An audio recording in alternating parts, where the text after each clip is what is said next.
chodzi. Słuchaj, mam młodszą siostrę w tej parze. Ona ciągle dzwoni na to, no nie daje nam spokoju. Szlak mnie już trafia. No, nie dziwię się, ale to chyba nie jest moja sprawa, nie? No słuchaj, może chciałabyś sobie dorobić... Powiem jedno. What the fuck? Nie ogarniam. To proste, słuchaj. Nie wiem, do czego ja będziecie spędzać 2-4 dziennie, raz w tygodniu będziecie na pizzę, a ja sobie na to wszystko płacę. No, nie wiem, nie uważasz, że to trochę dziwne? No przecież to łatwiejsze niż wyprowadzanie psów. Będę ci płacić dychę dziennie. Okej, wchodzę w to. Pięknie, słuchaj, może zacząć od razu. No dobra, ale płacisz z góry. Okej? Trzymaj, dzięki. Ona czeka przed szkołą.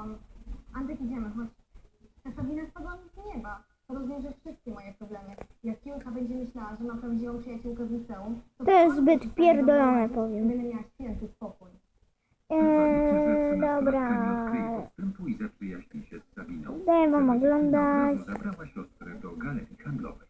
Nie wiem, pochwalę bluzkę, zakupuję coś na zakupy. Ona uwielbia takie akcje. Okej, no to ruszam. Powodzenia.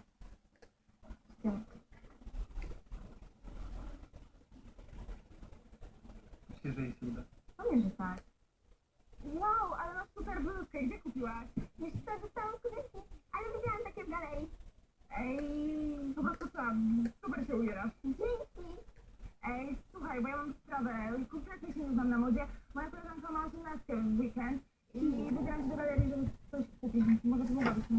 Wow, pewnie. Julka jestem. Sabina, to co, idziemy?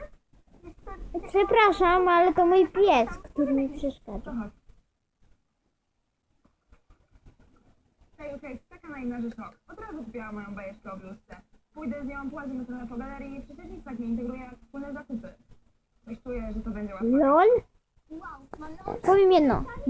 Pierdolone to jest. ale jest fantastyczna. Nadajemy na tych samych falach. Na pewno się nadaje za przyjaźnie. W końcu nie będę musiała kupić Dobra, pizzę. żegnajcie.